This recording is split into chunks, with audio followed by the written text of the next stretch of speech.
Told my wife yesterday, said, see me and you.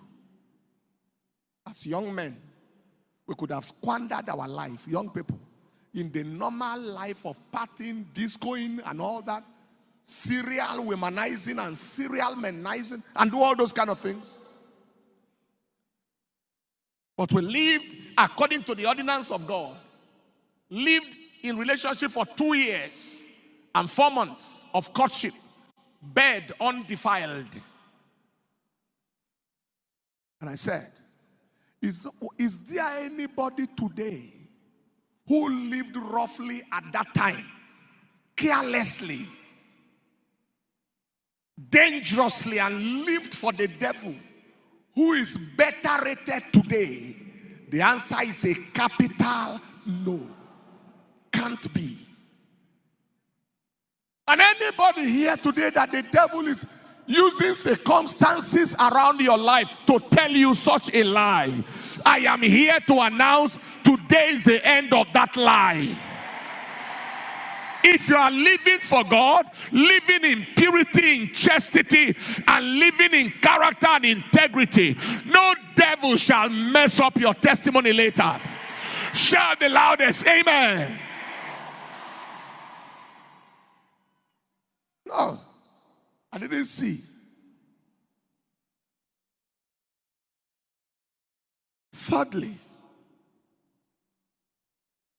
the third lie is that marriage cannot be free of crisis or compound conflict. Is another lie. That marriage must, if the tongue and the teeth live together, they can bite each other once in a while. It's another lie. It can be absolutely free of crisis. Absolutely. Absolutely free of conflict if the right things are done. My mother-in-law had a medical condition many years ago. How many years now?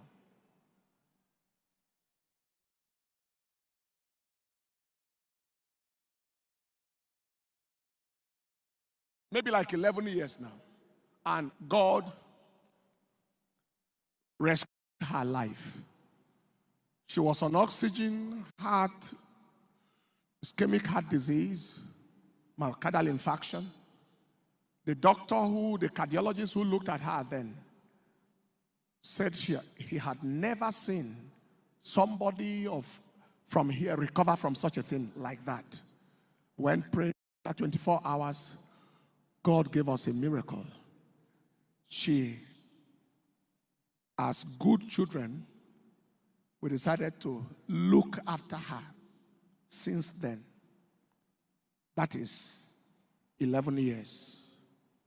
And she sent me an anniversary congratulation because she was one of those who was around there when we married. I'm sure you know, she was around there. She said she wants to congratulate us and to wonder, how is it that two people can live together for years and nobody hears any sound of argument, privately or quietly, for any reason? And she said, I want to congratulate you people. Some time ago, my daughter sent me a text message from school. And she was talking about, congratulations, Daddy, I want to appreciate you. I want to do this. The text was so emotional. Such a good father, such a good husband, such a this and that. So I called her back. I said, excuse me, what is it you are talking about, the way you are talking? Did any challenge? He said, no. I come across my classmates on a continuous basis who always tell me how their mother have now packed from the house how much the father beat the mother last night. And they send the message to the girl in school or the boy, and the young girl is not concentrating in class. And they are telling stories of the horrors the mother is passing through, and the family. And she's telling them, I don't know what you are talking about, but may God help you.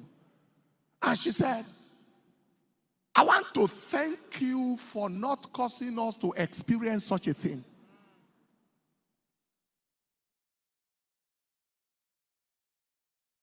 And I am not talking because there are people, when you talk like this, they get angry. People antagonize what they cannot understand. People try to undermine a principle that they have not been able to embrace. If there is somebody who beats his wife now on a continuous basis, he will be beaten now as I'm talking. He might be saying it's a lie. It's a lie.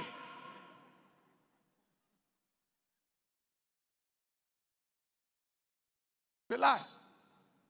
It's a lie. Okay, if they didn't quarrel in front of people, maybe in the bedroom, it's a lie. He has not told us the full story. Am I communicating? So, but for the sake of such people, we cannot close our mouth on the truth. Because there are thousands of people who must benefit from the reality. And if you have any challenge or crisis in your family and life, I empathize with you. And I trust God that before this service is over, God will grant you breakthrough. So, to say that the home can...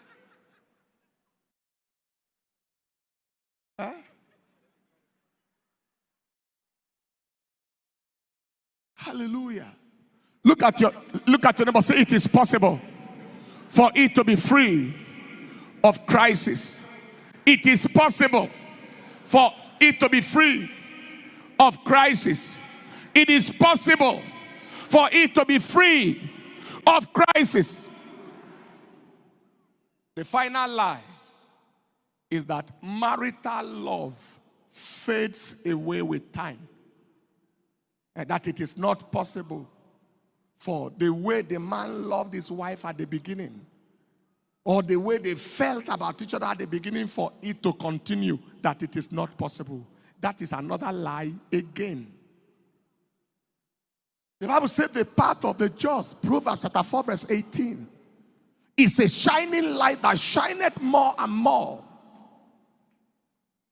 unto the perfect day. Psalm 84 verse 7, it said they go from strength to strength.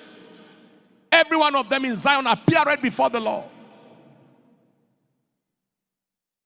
Romans chapter 1 verse 16, it said the righteousness of God is revealed from glory to glory.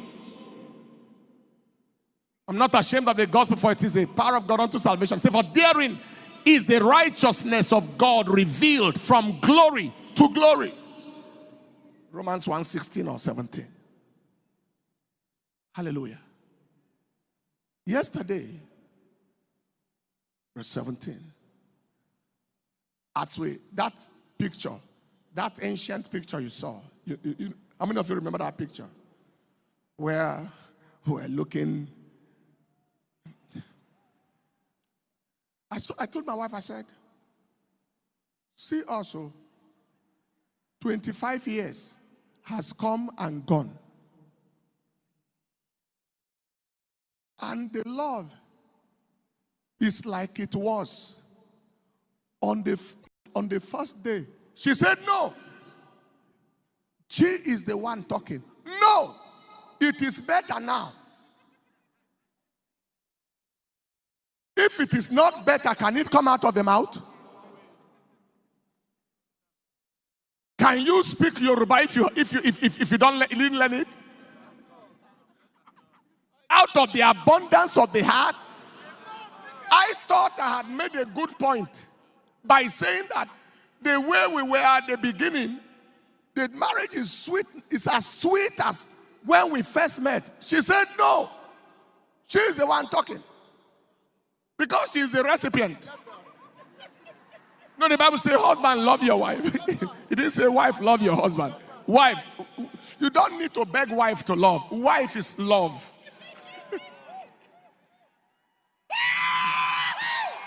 Women don't have problem loving anybody. Husband, God, and in some cases, devil.